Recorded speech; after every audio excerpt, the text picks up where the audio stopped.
Kata Imam Abu Yazid, wahai sahabatku, jika engkau diberikan Allah kejayaan aras, aras itu di puncak surga.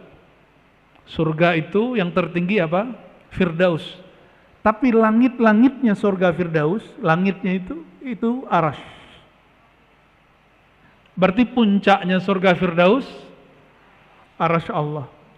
Yang boleh naik aras itu cuma orang-orang spesial. Di surga Firdaus hanya boleh bertemu Allah 2 kali dalam sehari, sedangkan di aras boleh setiap saat. Maka banyak nanti di antara kita antri ingin masuk surga Firdaus. Dari surga Firdaus nggak puas, ingin masuk ke naik ke arsy Allah, tapi nggak mudah. Nggak mudah, ketemu kiai aja sulit, apalagi ketemu Nabi Muhammad sallallahu alaihi wasallam.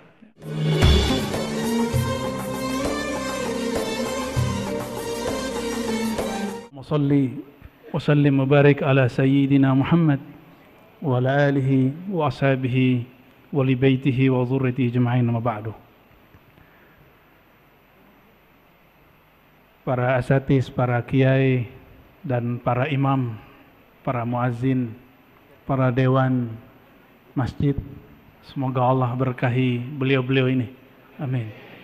Kalau beliau ini enggak bersekutu, acara ini enggak ada, benar enggak? Maksanya soleh bener ya? Karena nama beliau memang Kiai Soleh. Insya Allah kalau waktu kami luang, kebetulan saya juga tinggal nggak jauh dari sini, nanti kita agendakan kajian kitab di sini, insya Allah. Ya. Udah dijawab Kiai?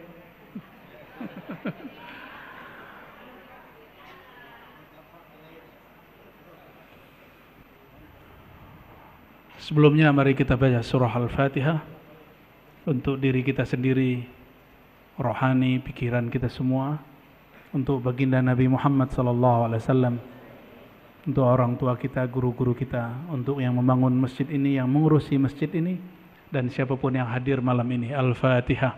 A'udzubillahi minasyaitonir rajim. Bismillahirrahmanirrahim. Iyyaka na'budu wa iyyaka nasta'in.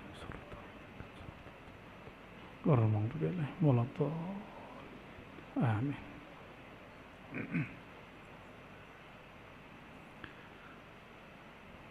Karena tema kita hijrah, kebenaran di dalam kitab Al-Hikam. Kalau di kitab saya nomor 43, di beberapa kitab yang lain nomor 50 atau ada yang lebih. Ada pembahasan khusus mengenai hijrah. Dan bahkan Imam Nu'taillah Skandari yang menulis Hikam, beliau menukil hadis hijrah. Hadisnya pasti sudah paham. Faman kanat hijratuhu ilallah wa rasulihi fahijratuhu ilallah wa rasulih. Ini hadis pertama yang diajarkan guru kami Kiai Ali Mustafa Yaqub di sini. Dulu ngajar kitab Arba'in, masih ingat? Yang dulu ikut kajian Kiai Ali Mustafa Yaqub pasti ingat, ya. Beliau khatam kajian kitab, beberapa hari setelah itu beliau juga khatam umurnya. Jadi masjid ini saksi salah satu masjid terakhir yang beliau jambangi sebelum beliau wafat, ya. Semoga guru kami diridhai Allah di alam sana. Amin. Apa kata Imam Nu'taillah Skandari? Bismillahirrahmanirrahim. Wanzur ila qaulihi sallallahu alaihi wasallam. Perhatikanlah sabda Nabi Muhammad sallallahu alaihi wasallam. Biasa kita sering dengar tapi tidak wanzur, tidak menelaahnya.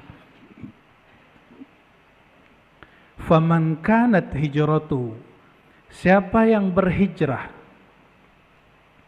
ilallahi wa rasulih, kepada Allah.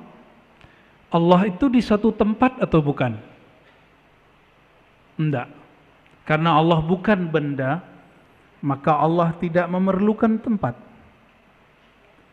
Maka jika disebut berhijrah kepada Allah, itu bukan berpindah secara fisik.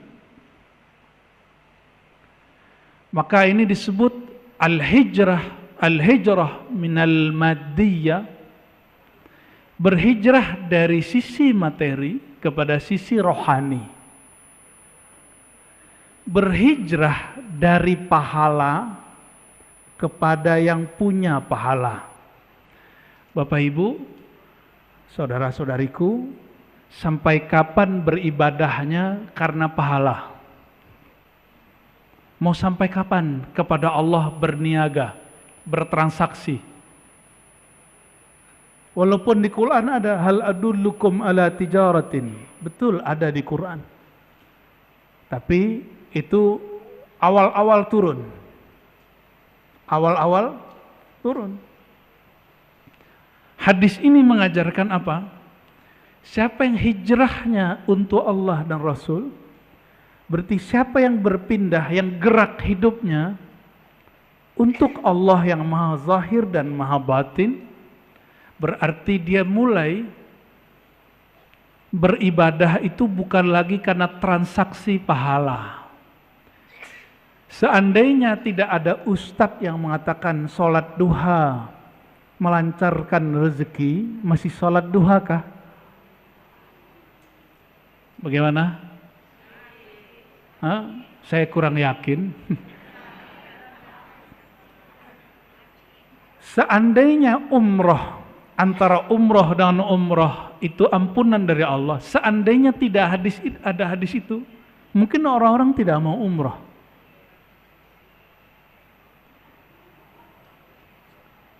Seandainya tidak ada hadis, siapa yang duduk ba'da subuh sampai terbit matahari, maka bagi dia pahala umroh dan haji tamah sempurna. Siapa yang mau duduk? Nabi berbicara begitu kepada sahabat yang awam. Sahabat yang awam. Tapi sahabat-sahabat yang tidak awam, yang sudah mengenal Allah dengan ma'rifat yang dalam, mereka tidak diajarkan begitu. Jadi Nabi itu mengajari sahabat bertahap. Ada yang diberi motivasi. Akhirnya mereka beramal karena motivasi. Lama-lama mereka beramal bukan karena motivasi pahala, tapi karena Allah yang nyuruh.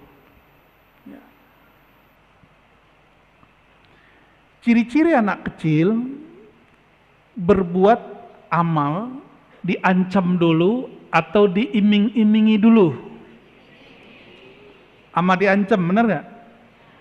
Diancam dan dua-duanya. Sudah berapa lama kita seperti itu?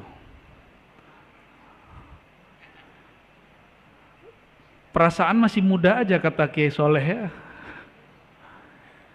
Sudah berapa lama kita beramal karena iming-imingan?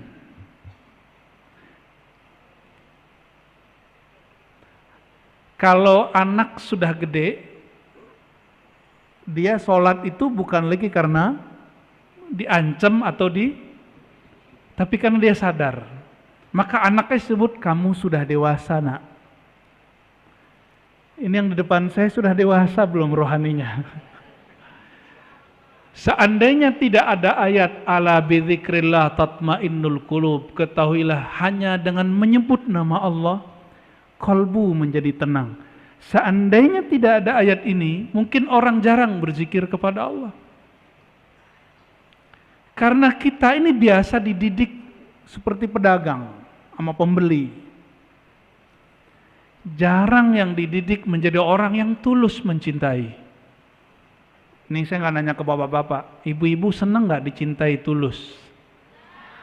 Apalagi umur udah nambah gini ya nggak? Dicintai bukan karena cantik, bukan karena kaya atau dan lain sebagainya. Kan begitu maunya, benar nggak? Itu Bapak Ibu, ini ibu-ibu saya kabarin, itu sebenarnya sifat Allah yang Allah sedikit percikkan kepada ibu-ibu. Allah itu ingin beri pelajaran, wahai hamba-hambaku.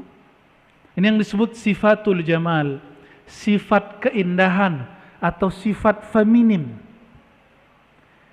Allah itu tidak feminim, tapi disebut jamal. Apa arti jamal? Cantik, indah. Kalau saya sebut indah, cantik, itu sebutan untuk cowok atau cewek? Ada nggak cowok cantik? Begini tangannya nggak jatuh. Ya. Karena orang yang diberikan sifatul jamal, sifat indah dan cantik, ingin dicintai apa adanya, Allah ingin berkalam, wahai hamba-hamba Allah, wahai laki-laki, wahai perempuan, wahai pria, wahai wanita, cintailah aku apa adanya. Makanya Allah disebut dalam hadis Imam Bukhari, innallaha ghayurun. Allah itu maha pencemburu. Pencemburu itu laki atau perempuan biasanya? Perempuan. Makanya ujian perempuan itu selalu cemburu. Ya, benar Pak ya?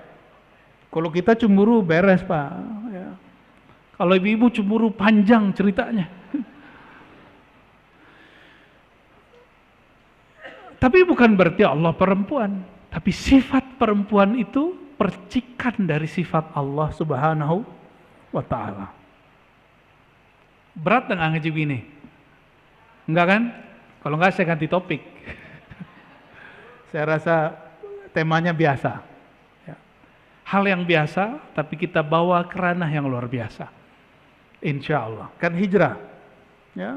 Kajian kita juga mesti hijrah. Kajian kita juga mesti hijrah. Ya.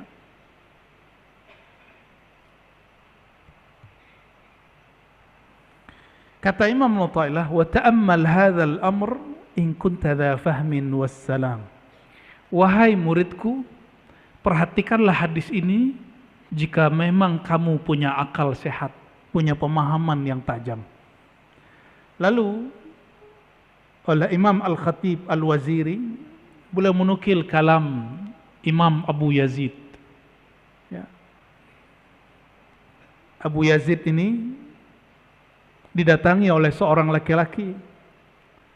Lalu laki-laki ini mengatakan, ya Sayyidi Ausini, wahai Tuan Syekh, wahai Pak Kiai, kira-kira begitu sekarang. Wahai Pak Kiai Soleh gitu ya. Kalau di sini kiainya siapa? Abu Yazid. Abu Yazid ini wafat tahun 261 Hijriah. Ini ilmu Kiai Al-Mustafa Yaqub menghafalkan wafatnya ulama ya. 261 Hijriah. Sekarang kita 1440. Benar. Jangan salah lagi loh. Berarti sebelum maghrib tadi berapa? 1440. Dalam Islam waktu itu dimulai dari maghrib. Makanya ada doa sebelum berpisah dengan tahun lalu, ada doa setelah masuk ke tahun baru. Meskipun oleh sahib kita yang di luar sana, bukan di luar masjid, di luar pikiran kita, tradisi itu disebut bid'ah, tapi ulama kita bilang tidak. Kenapa? Ini mengikuti Umar. Sayyidina Umar, dialah yang mempelopori tahun baru Hijriah. Kalau Umar sudah buat, maka kita isi dengan doa. Man sanna sunnatan hasanatan falahu ajruha wa ajru man amila biha. Ya. Kalau orang buat sesuatu yang baik, siapa yang ngikutinya dapat keberkahan kebaikan. Ya. Imam Abu Yazid ditanya, wahai Tuan Syekh, wahai Pak Kiai Abu Yazid, tolong beri aku nasihat. Sering datang ke Kiai, terus ngomong, Pak Kiai nasihati saya. Benar nggak? Itu tradisi ulama salafus saleh. Lalu Imam Abu Yazid berkalam, in a'taka minal arsy ilal farsh faqul lahu la innama anta urid. Kata Imam Abu Yazid, Wahai sahabatku, jika engkau diberikan Allah kejayaan aras, aras itu di puncak surga. Surga itu yang tertinggi apa? Firdaus. Tapi langit-langitnya surga Firdaus, langitnya itu aras. Berarti puncaknya surga Firdaus aras Allah. Yang boleh naik aras itu cuma orang-orang spesial. Di surga Firdaus hanya boleh bertemu Allah 2 kali dalam sehari, sedangkan di aras boleh setiap saat. Maka banyak nanti di antara kita antri ingin masuk surga Firdaus.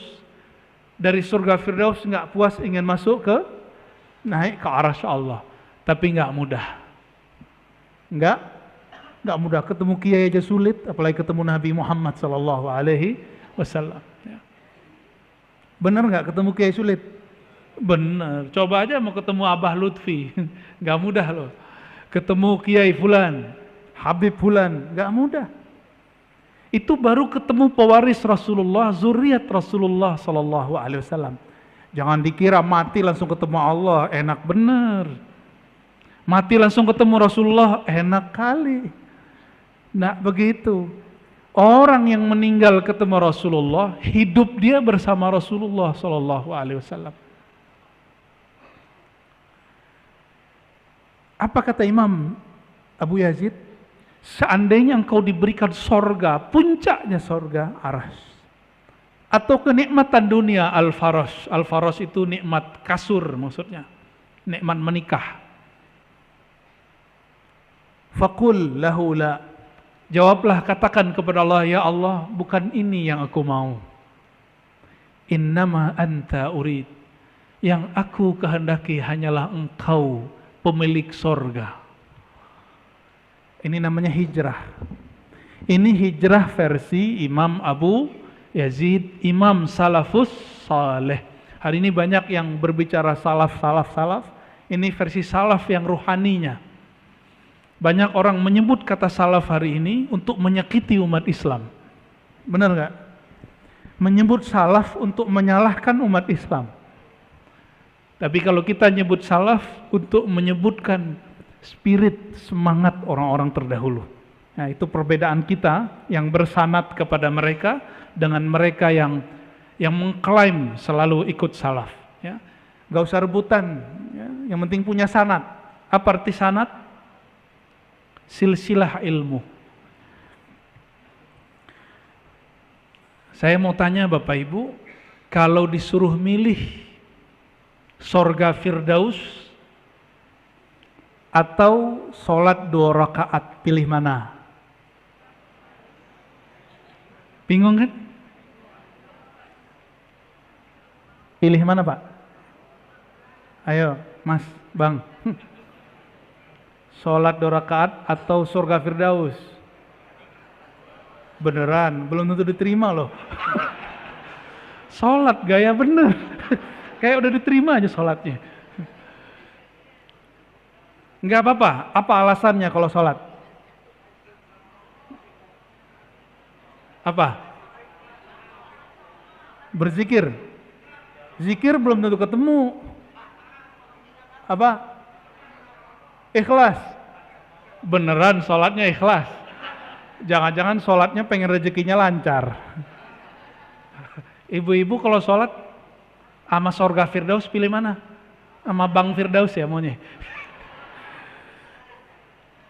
Beneran. Wah keren juga nih jamaah Kiai Soleh ini.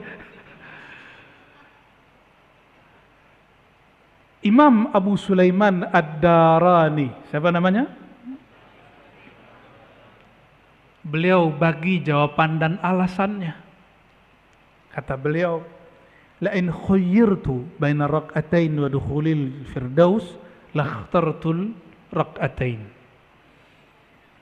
Beliau ini dibuli oleh sebagian orang yang tidak faham bab ini, karena beliau mengatakan, seandainya khuyyirtu, aku disuruh milih surga Firdaus atau sholat 2 rakaat, lakhtartur rak'atain, Aku akan memilih sholat 2.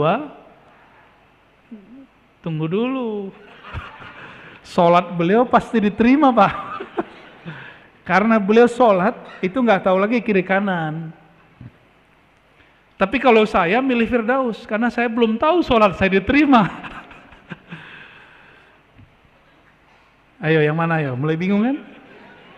Mulai bingung. Kata beliau, li'anni fil firdausi bihazzi. Karena aku berharap surga Firdaus, itu keinginanku. Sedangkan rok'atain bi Rabbi, aku bersama yang punya surga Firdausil A'la. Yang benar nih Pak. Udah begitu belum sholatnya? Nah, mirip-mirip. Ini saya kasih ilustrasi. Kalau kita ngobrol, duduk bersama orang yang kita senengin, apalagi lawan jenis, masa-masa dulu, masa muda. 5 menit, 5 jam rasanya berapa? Bener. Mau balik dulu, ntar aja gitu ya. Bener nggak? Bener ya? Tahu-tahu sudah matahari udah benar, udah maghrib. Dek, udah maghrib. Belum isya gitu. Tuh, pengalaman tuh. Itu baru ama makhluk yang kita senangi. Laki-laki senang dengan perempuan yang jamilah, yang indah. Wajahnya, budi pekertinya. Perempuan senang dengan laki-laki yang nyaman diajak ngobrol. Apalagi nyaman dompetnya. Allahumma sholli ala sayyidina Muhammad. Bener ya? Sama orang yang kita senangi, lama itu terasa sebentar. Betul? Ya. Kalau sama Allah kira-kira gimana? Kenapa orang bayangkan dengan Allah itu menakutkan? Karena selama ini kita dididik menakutkan. Allah itu tukang ancam. Allah itu suka ngancam, awas lo kamu masuk neraka lo. Ahli bid'ah lo. Ya. Makanya kajian-kajian begitu tuh rame. Kenapa? Karena dari kecil sudah dididik mengancam. Kamu gak sholat tapi neraka lo. Kamu begini neraka lo, gitu aja terus. Akhirnya ketika ingin hijrah, udah dewasa ingin hijrah, dengar orang baca hadis. Apa hadisnya? Kullu bid'atin dhalalah wa kullu dhalalatin finnar. Seneng aja bukan main. Setiap bid'ah itu sesat. Setiap sesat itu masuk neraka. Awas ente. Jadi orang-orang yang suka kajian-kajian ancam mengancam itu memang dididiknya begitu dari kecil.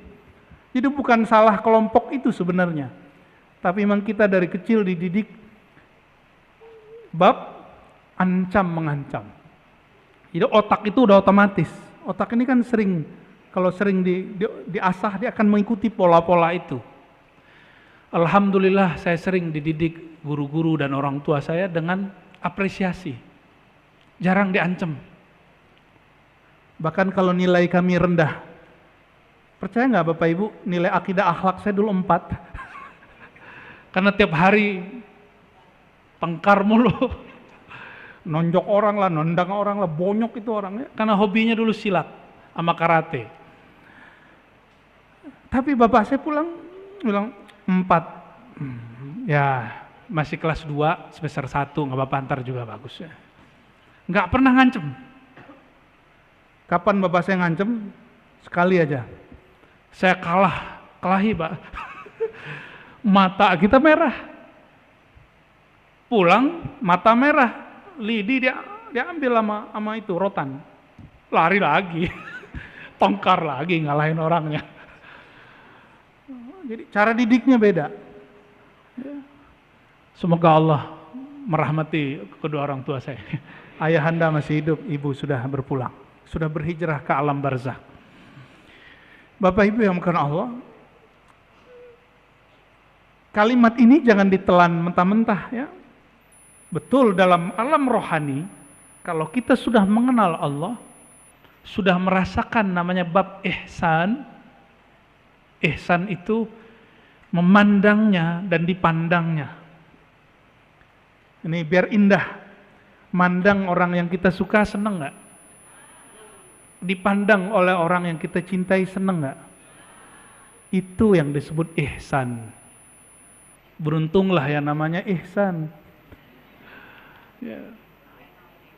Ya, pengen namanya hikam ya. Bener, senang dipandang oleh orang yang kita suka. Senang. Dipandang oleh guru, dipandang oleh orang yang kita anggap mulia, kita senang. Tapi bedanya kalau dipandang guru, ada guru yang kalau mandang kita, kita keringetan. Itu karena gurunya suka ngancem. Ada guru yang jika pandang kita, kita senang. Berbunga-bunga. Begitu enggak? Rasulullah itu digabung dalam diri beliau dua hal itu. Ada bab jamal, ada bab jalal. Sehingga ada sahabat baru datang kepada Rasulullah Sallallahu Alaihi Wasallam. Dia merasa dirinya paling sempurna diperhatikan baginda. Apa kata dia? Dengan pedenya bertanya, wahai Rasulullah, apakah aku orang yang paling engkau cintai? Rasulullah ini jujur. Kalau ditanya begitu, jawabnya juga jujur. Maaf, orang yang paling kucintai Abu Bakar. Langsung wajahnya ini. Di situ dia tahu Rasulullah itu suka memberi perhatian semua sahabatnya. Wala yaqta' haditha ashabih. Nabi itu kalau sahabatnya ngomong nggak dipotong. Nggak sanggup jadi nabi, Pak. Saya nggak sanggup jadi nabi. Saya kalau orang banyak nanya, saya potong aja. Pertanyaannya apa mas? Gitu, langsung begitu. Kalau Rasulullah enggak.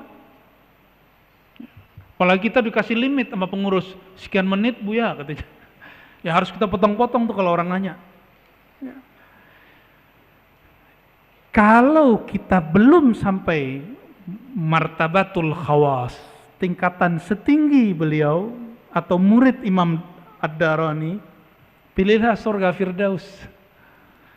Tapi kalau sudah tahu ilmu ihsan, sudah merasakan nikmatnya sholat. Udah pernah nikmat sholat belum? Nikmat sholat bukan karena bacaan imam bagus. Mohon maaf nih para imam. Bukan. Nikmat sholat itu munculnya dari dalam. Makanan enak di depan. Hati lagi gak enak. Makannya enak gak? Paham? Sorga di dunia itu namanya sholat. Hidangan terindah di alam semesta itu namanya sholat.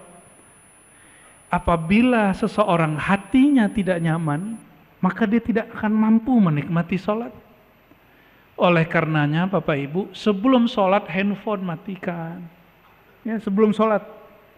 Duduk berdiri, kalau perlu sholat dulu 2 rakaat. Itu namanya conditioning. Jadi Rasulullah SAW mengajarkan conditioning. Selevel Nabi, conditioning mau zuhur 4 rakaat. Umatnya Nabi berapa rakaat? Beneran. 4 paling cuma 1-2 orang ya. Mulai ngamalin mulai besok.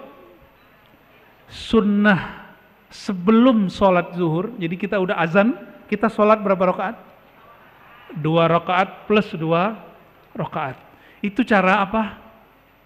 Mengkondisikan hati. Itu rahasianya. Selevel baginda Rasulullah SAW, beliau mengkondisikan kalbunya sebelum sholat zuhur 4 rakaat. Masa kita tidak? Khusus maghrib karena beliau kadang sholat 2 rakaat setelah azan, kadang tidak. Bahkan di riwayat itu disebutkan siapa yang mau sholat, yang tidak, nggak apa-apa. Maka sahabat Nabi sebelum terbenam matahari mereka sudah duduk di masjid. Ya kalau kita mungkin duduk di musola, di surau, di langgar, duduk di tempat kita mau sholat, persiapan kolbu. Orang mau ujian aja persiapan, kenapa dia mau sholat dia tidak persiapan? Mulai mau hijrah sholatnya, maka sebelum sholat persiapkan dirinya bertemu Allah Subhanahu wa Ta'ala. Allah yang dipandang apa? Baju yang bagus? Enggak. Yang dipandang Allah apa? Kolbu. Maka yang dipersiapkan kolbu. Tapi kolbu ini dia terpengaruh oleh yang zahir. Ya, terpengaruh oleh handphone, oleh mata menonton, oleh gosip, oleh pikiran. Kondisikan kolbu sebelum sholat. Ya. Nah, Rasulullah itu makomnya sudah sampai, sholat itu rehat. Kalau kita rehat dulu baru sholat, beda. Makanya saya nggak yakin kalau tadi jawabnya, saya pilih sholat Ustadz. Nah, kurang yakin saya.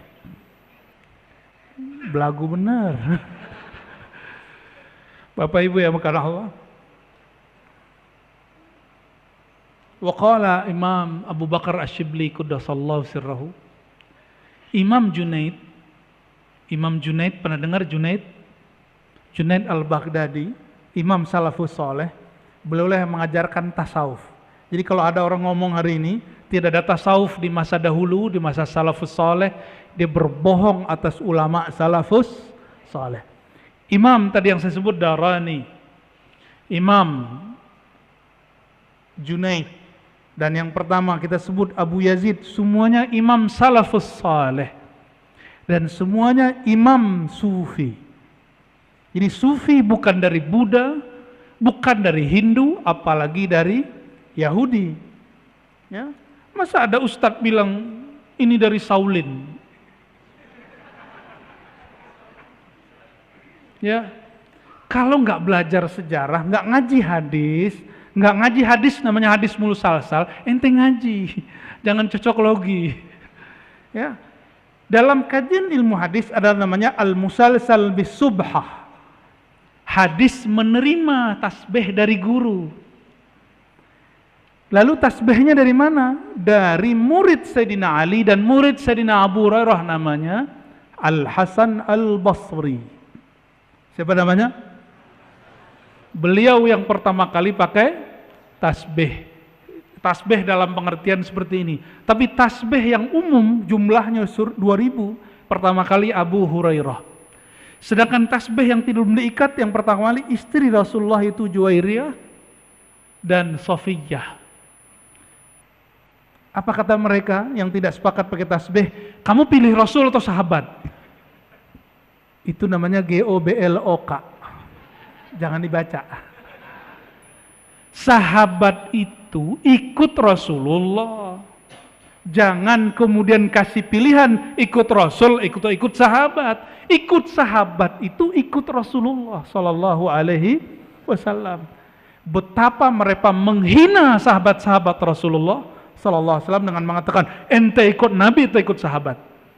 Itu kalimat yang tidak pantas dikalamkan oleh seorang yang mengaku ahlus sunnah wal jamaah. Ya. Kita nggak boleh menghina sahabat sama sekali. Itu penghinaan luar biasa. Itu lebih parah dari Syiah. Syiah Rafidhah menghina sahabat, tapi nggak sempat ngomong begitu. Nggak ada mereka ngomong ente pilih sahabat atau pilih Rasulullah SAW. Ini Jumatan di sini azannya berapa kali Kiai? Oh keren ya. Ikut sahabat Sayyidina Utsman, hadis Sahih Bukhari Muslim.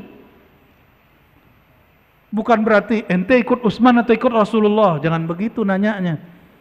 Su'ul adab sama Sayyidina Utsman, ya.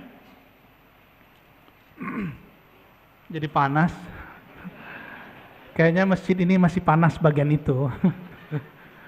Ya. Imam Syibli, imam yang hidup separuh hidupnya lebih di zaman Salafus Saleh, tapi wafatnya setelah itu. Ya. Imam Syibli wafatnya 334 Hijriah, semasa dengan Imam Abul Hasan Al-Asy'ari dan Abu Mansur Al-Maturidi. Itu imam apa tuh?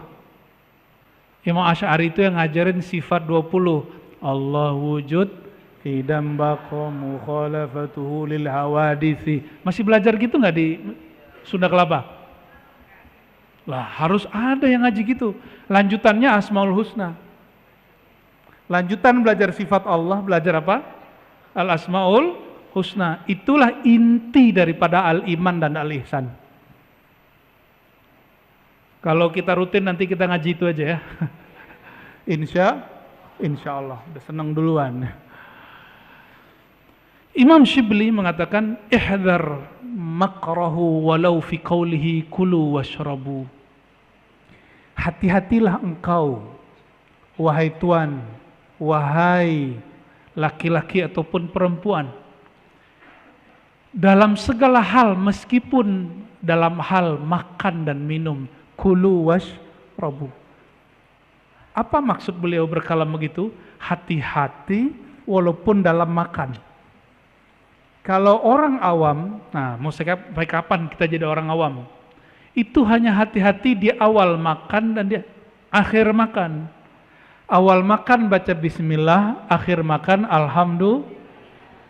Tapi kata Imam Shibli, kalau engkau mau hijrah, hati-hati di saat makan.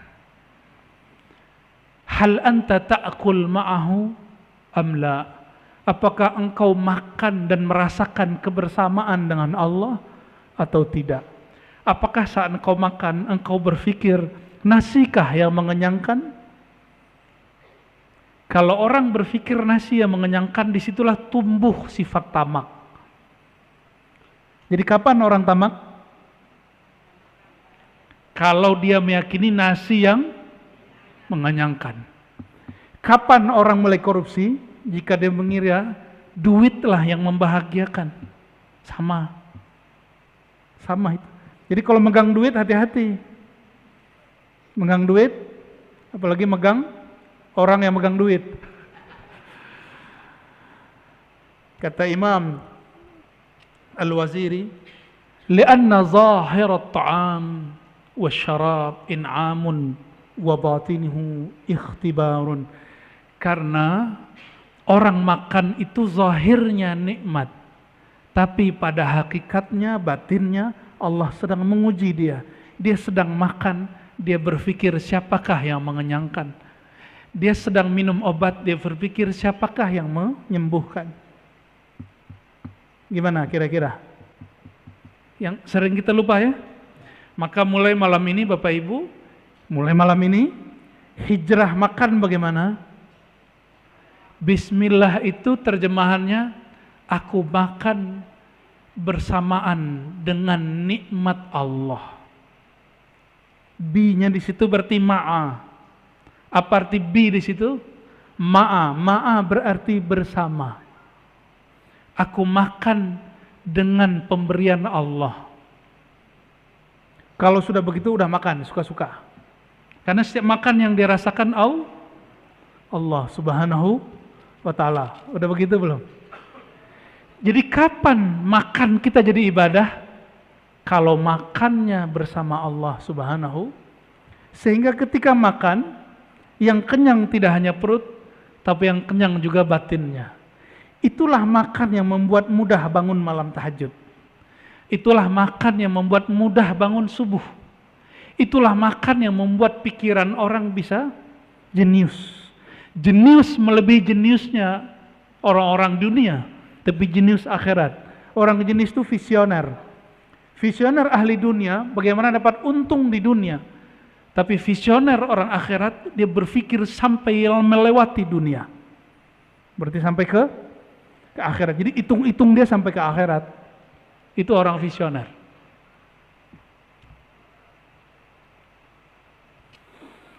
Nah, perhatikan di situ.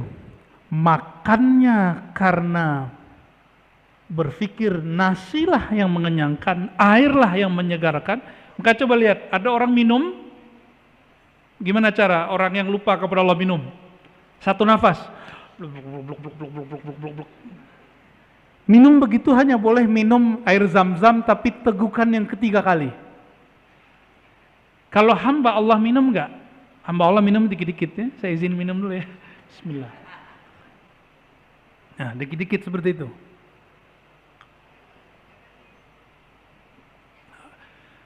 Jadi minum jangan itu minumnya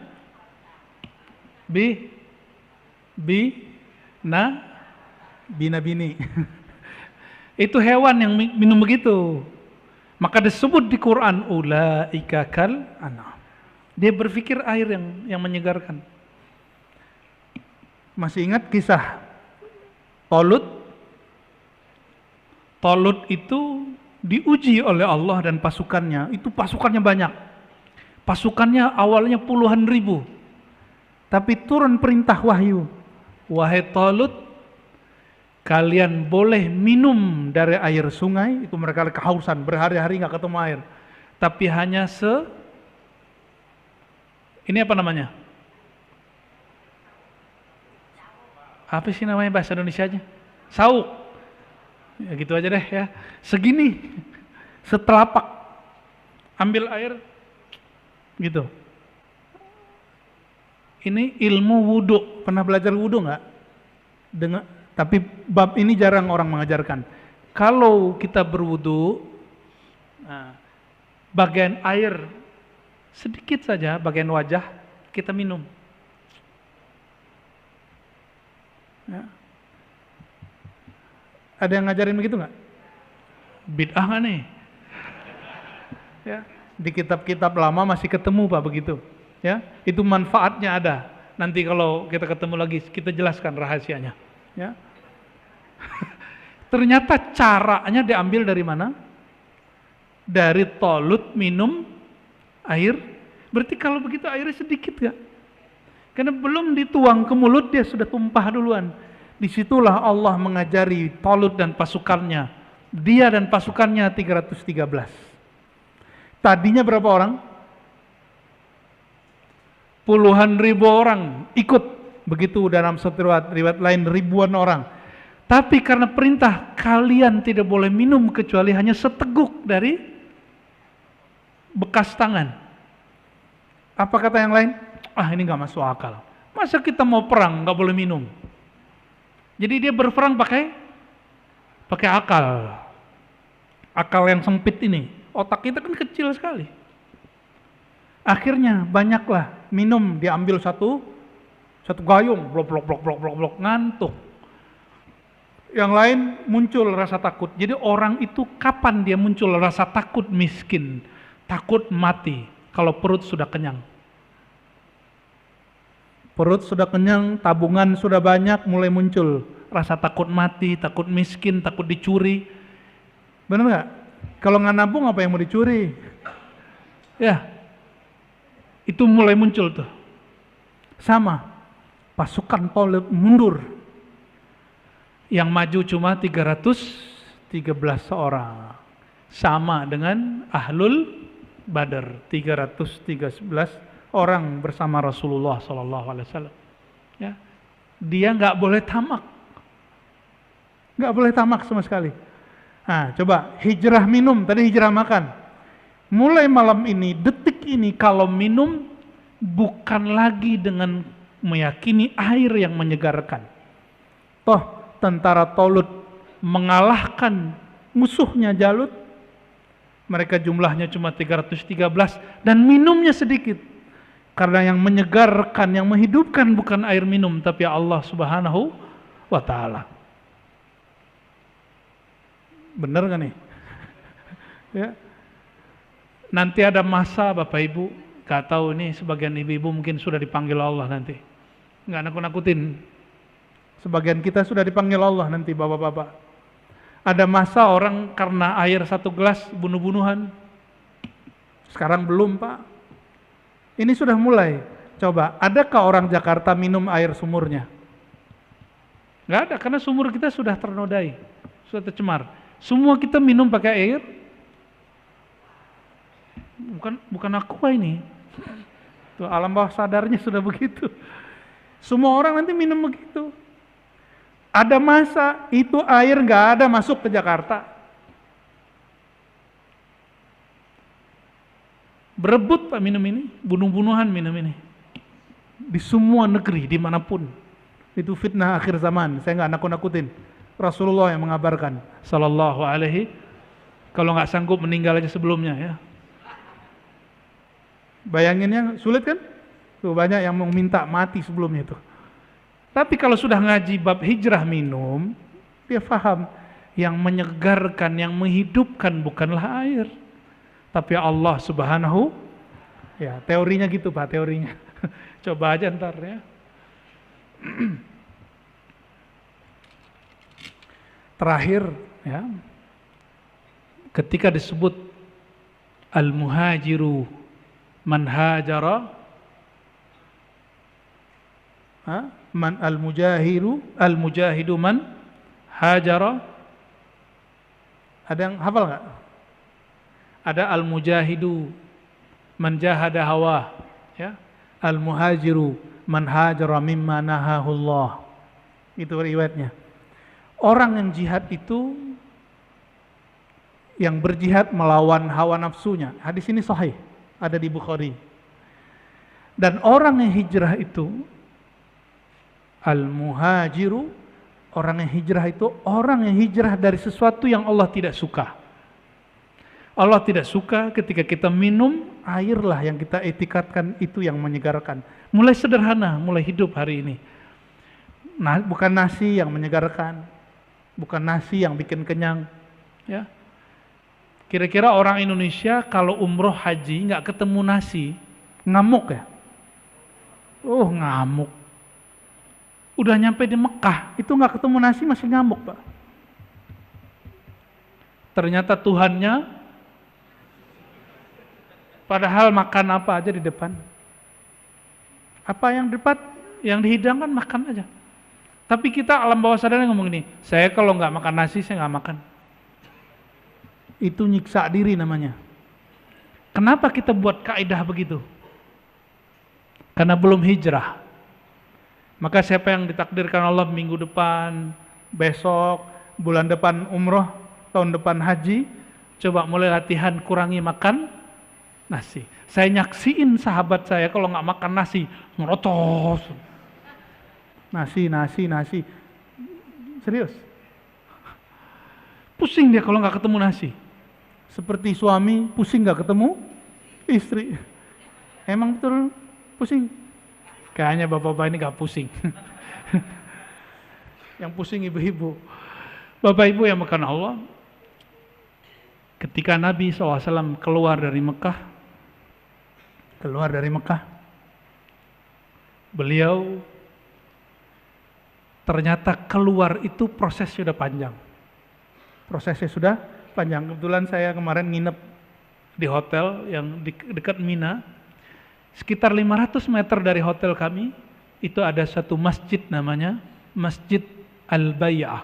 Apa nama masjidnya? Masjid Bai'at. Di situ dulu orang-orang Ansor berbaiat kepada Rasulullah SAW. Ya, ada yang sudah melewati itu. Ya, Masjid Bai'at itu tidak dibolehkan oleh pemerintah Saudi untuk dikunjungi. Saya nggak tahu kenapa. Ya, dipagar Pak sekarang.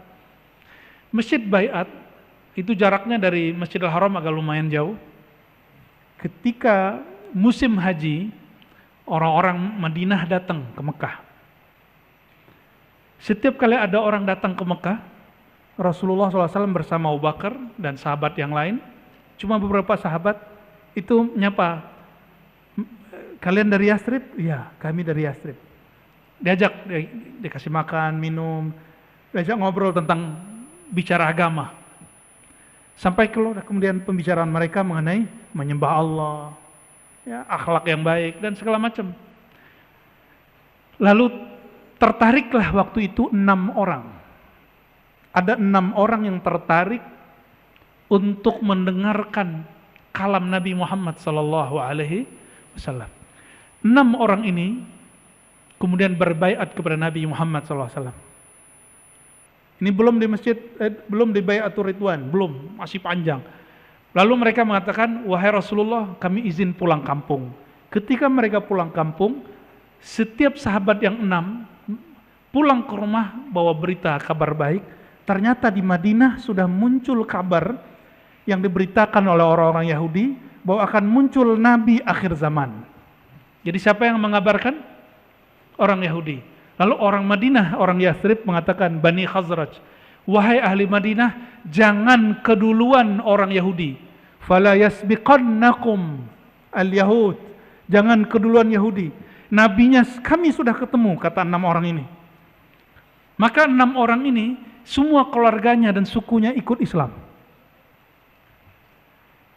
Tapi 6 orang ini kemudian datang lagi ke Mekah, beberapa bulan setelahnya, bawa 12 orang dan beberapa perempuan, 1 perempuan atau 2 perempuan.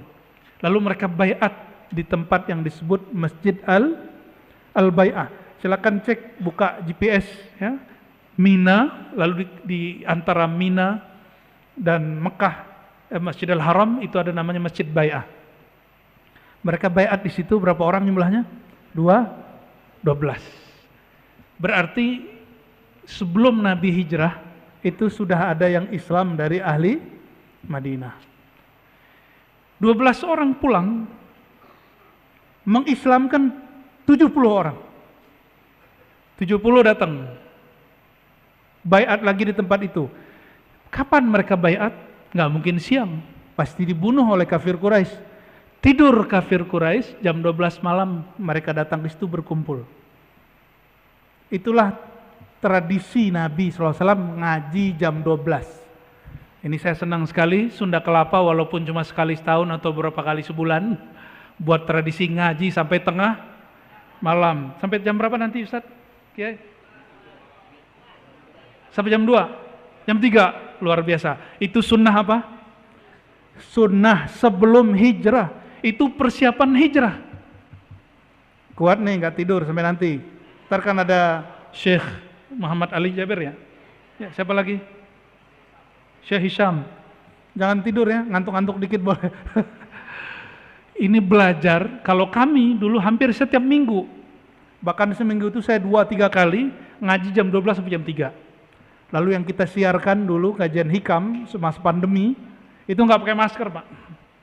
Jam 12 sampai jam 3, jam 12 sampai jam 3. Tapi alhamdulillah nggak pernah dibubarin pemerintah, alhamdulillah. Saya berterima kasih juga. Nggak pernah dibubarin. Tapi kami membubarkan diri sendiri ya. Karena pandemi selesai kita bubarkan. Ya. Pandemi bubar, kita bubar. Ya. Kembali ke masjid-masjid. Lalu 70 orang pulang. Mereka pulang, semua orang di Madinah masuk Islam. Jadi Nabi sebelum hijrah itu persiapannya nggak sembarangan. Dan ingat, Nabi hijrah tanpa perang. Justru beliau yang diperangi. Maka siapa yang hari ini gerakan hijrah lalu ngebom, lalu menyakiti orang-orang yang sudah bersyahadat, mereka telah mengkhianati perjuangan hijrah Nabi Muhammad sallallahu alaihi wasallam. Maka saya menghimbau siapapun yang ya terpengaruh oleh pemahaman ngebom, ya, bom masjid, bom pengajian maulid, bom orang-orang begini, tolong kembali ke jalan Rasulullah sallallahu alaihi wasallam. Ya. Rasulullah nggak begitu. Rasulullah bisa ngalah-ngalah. Ya. Maka kemudian ketika Nabi keluar, Nabi keluar itu dengan siapa? Sayyidina Abu Bakar As-Siddiq. Nah, bagian ini yang pas sebagai penutup, ya. Sayyidina Abu Bakar As-Siddiq ketika keluar dari rumahnya, itu jalan, itu dikejar-kejar. Bayangin kita dikejar-kejar orang, itu orang bawa panas, gitu. Akhirnya Rasulullah SAW dan Sayyidina Abu Bakar Siddiq berhentinya di mana? Di bukit Sur, lalu naik ke atas. Kata Sayyidina Abu Bakar, ya Rasulullah, seandainya mereka melihat ke bawah, pasti kita terlihat. Apa jawaban baginda Rasulullah SAW? Wahai Abu Bakar, apa pandanganmu? Jika kita berdua, yang ketiganya Allah, kira-kira gimana? Langsung Abu Bakar yang tadinya gelisah, tenang. Lalu Abu Bakar dilihat Nabi nangis. Jadi setiap kali ada yang ngejar, Abu Bakar nangis. Ketika nangis, Nabi tanya, wah bika ya Abu Bakar. Wahai Abu Bakar, kenapa yang kau nangis? Engkau nangis karena berjuang susah. Coba lihat, ini spirit Abu Bakar, mesti kita ambil. Kata beliau, ma bakaitu ala nafsi ya Rasulullah. Wahai baginda, aku tidak menangisi susahnya diriku. Tapi aku menangisi orang semulia engkau. Kenapa harus bersusah-susah begini? Kenapa harus diusir seperti ini? Kalau aku diusir, aku dibunuh, tidak masalah. Tapi jika engkau yang diusir, ini masalah bagiku. Lihat Abu Bakar As-Siddiq. Maka ketika beliau keluar, turun dari Jabal Sur, itu ada orang yang ngejar terus. Setiap kali mau dapat, Rasulullah angkat tangan, doa. Jadi Abu Bakar udah nangis. Rasul kata, ya Allah, selamatkan kami. Setiap kali mau dapat, orang itu terpental. Dan terakhir dia jatuh. Ketika jatuh, Rasulullah berhenti. Ternyata orang ini kemudian mengatakan, wahai baginda, ambillah semua hartaku, aku akan jaga engkau. Dia mulai percaya, Nabi angkat tangan baru dia jatuh. Oh berarti ini betul Rasulullah nih. Ambil semua barangku, lalu pergilah engkau, saya akan kecoh kafir Quraisy. Padahal tadi dia orang yang ingin ikut sayembara, bunuh Muhammad, maka dia jadi orang kaya. Jadi tidak semua orang jahat itu berhati jahat. Nah ini kaidah juga. Ya, tidak semua pemaksiat itu hatinya kotor. Tidak semua orang yang diklaim hari ini pemaksiat pendosa, itu orang-orang yang hatinya berdosa. Mungkin hatinya sedang mencari. Apa kata dia, wahai Rasulullah, engkau berangkat ambil barangku, aku siap pasang badan. Apa jawaban Nabi? Ternyata Nabi SAW tidak mata duitan. Kata beliau, barangmu, asetmu, aku tidak perlu. Jaga dirimu sendiri. Nabi berangkat. Nabi cuma ingin memastikan orang ini bagaimana. Maka Nabi jalan. Sampai Nabi di suatu perkemahan, kemahnya lusuh, ada peternakan di situ. Yang punya perkemahan perempuan, namanya Ummu Ma'bad. Siapa namanya? Ini yang cerita suaminya, Abu Ma'bad. Hadis ini sahih riwayat Imam Tirmizi dan imam-imam yang lain. Kata Ummu Ma'bad, kata Abu Ma'bad, suatu kali saya terheran melihat istriku punya susu banyak sekali, punya susu kambing. Padahal kami lagi paceklik. Lalu aku bertanya, wahai istriku Ummu Ma'bad, apa yang terjadi padamu? Kata Ummu Ma'bad, barusan ada orang aneh, tapi wajahnya cerah.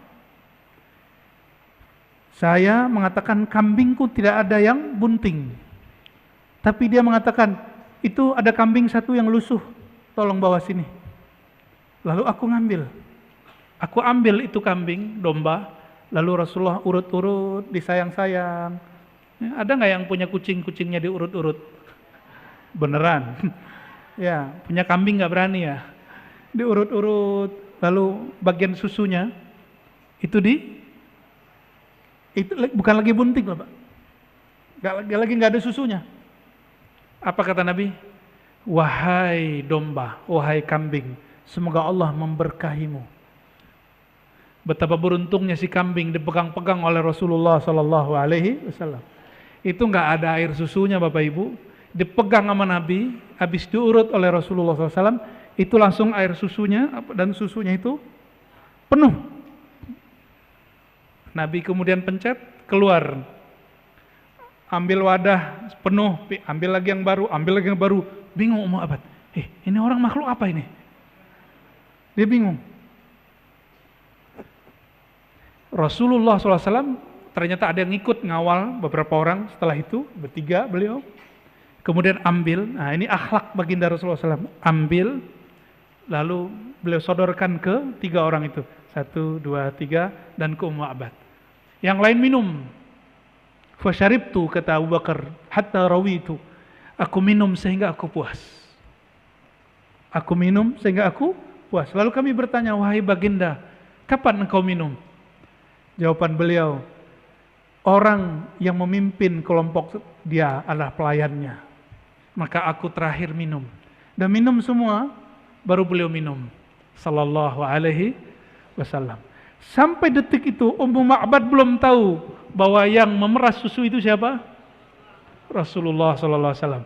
Maka dia orang paling berani mandang Rasulullah, dilihat dari ujung rambut sampai ujung kaki.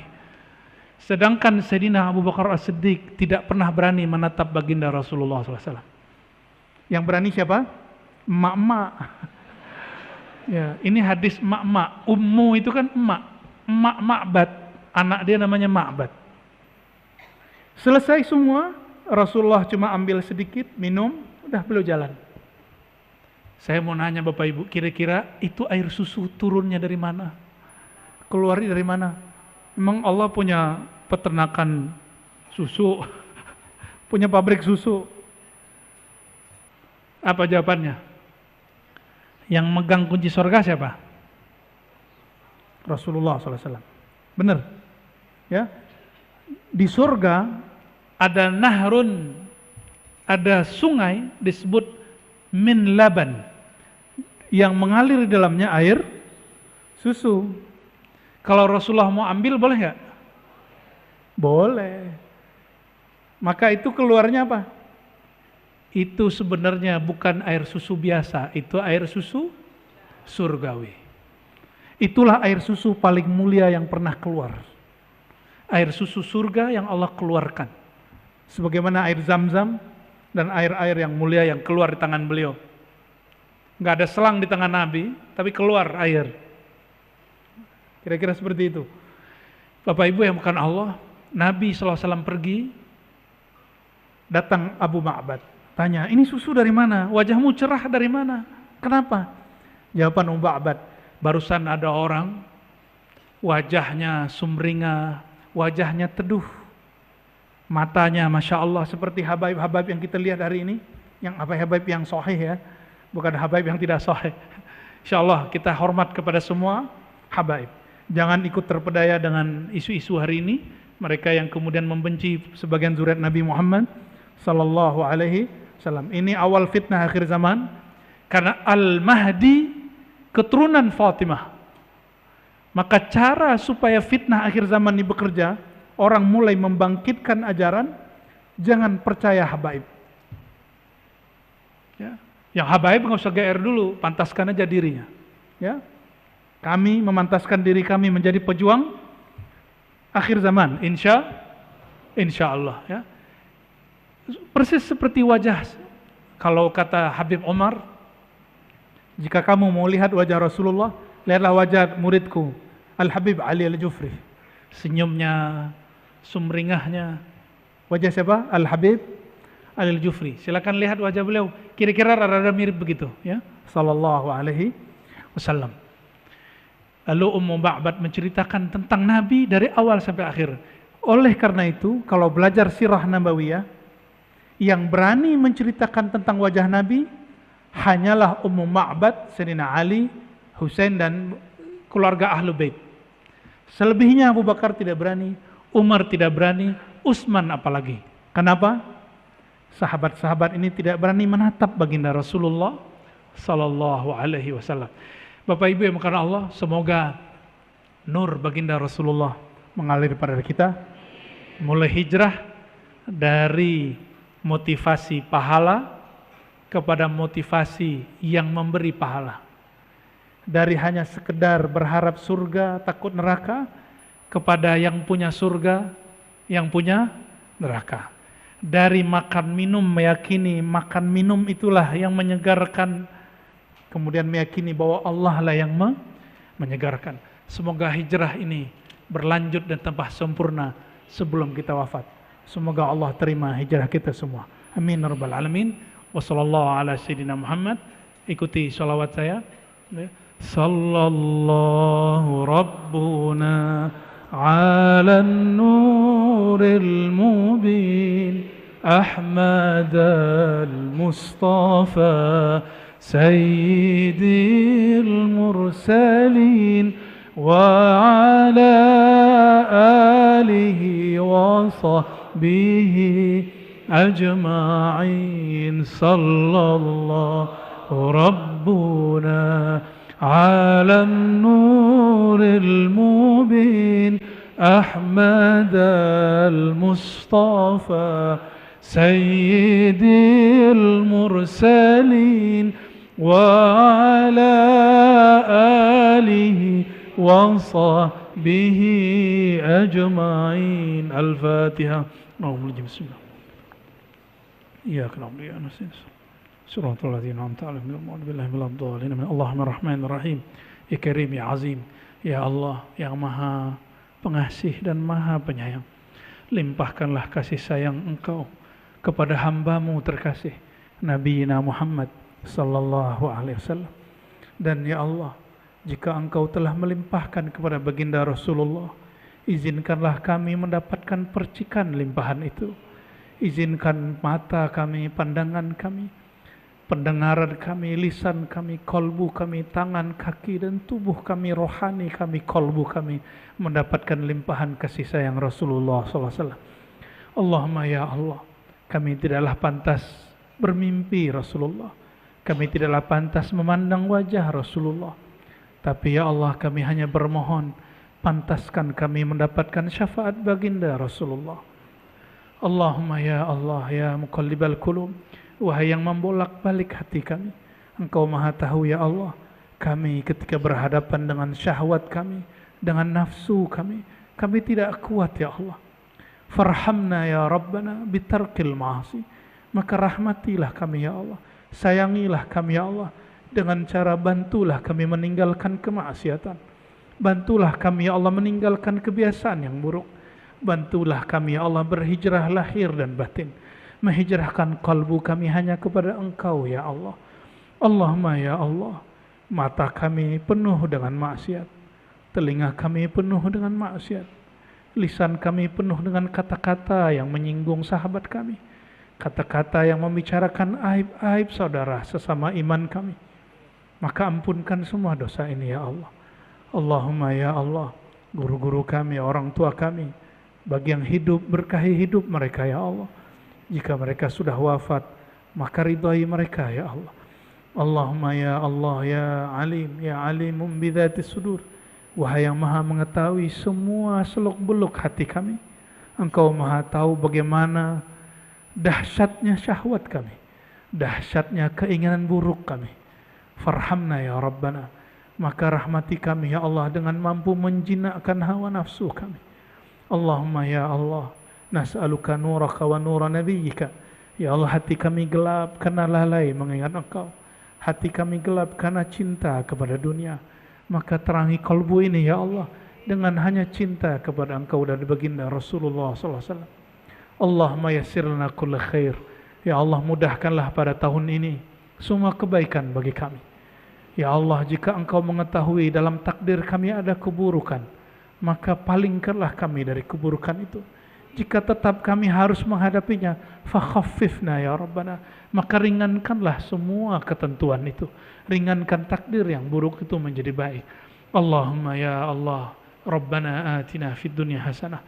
Ya Allah, kami memohon kebaikan di dunia bersama orang-orang yang soleh, kebaikan di dunia hadir di majelis-majelis orang yang soleh, kebaikan di dunia harta yang diberkahi, keluarga yang sakinah, mawaddah warahmah, hati yang mengenal Engkau, mati husnul khatimah. Ya Allah, kami juga memohon fil akhirati hasanah, di akhirat sesuatu yang baik, masuk alam barzakh ya Allah, bantulah kami menjawab pertanyaan mungkar dan nakir. Ketika kami dibangkitkan, jadikan kami orang dan jiput Rasulullah SAW, yang disyafaati baginda Rasulullah SAW. Orang-orang yang ketika ditimbang amalnya, ditimbang karena ada nama Engkau dalam kalbu kami, bukan karena ada maksiat dalam diri kami. Orang-orang yang ketika melewati siratul mustaqim karena dipimpin dan dipandu oleh baginda Rasulullah SAW. Allahumma ya Allah, salli ala Sayyidina Muhammad al-Fatih lima ughliq wal khatim lima sabaq, nasir al-haqqi bil haqqi wal hadi ila siratikal mustaqim wa ala alihi haqqa qadri wa miqdaril azim walhamdulillahi rabbil alamin. Selamat tahun baru 1445 Hijriah. Semoga tahun ini lebih baik dari tahun sebelumnya.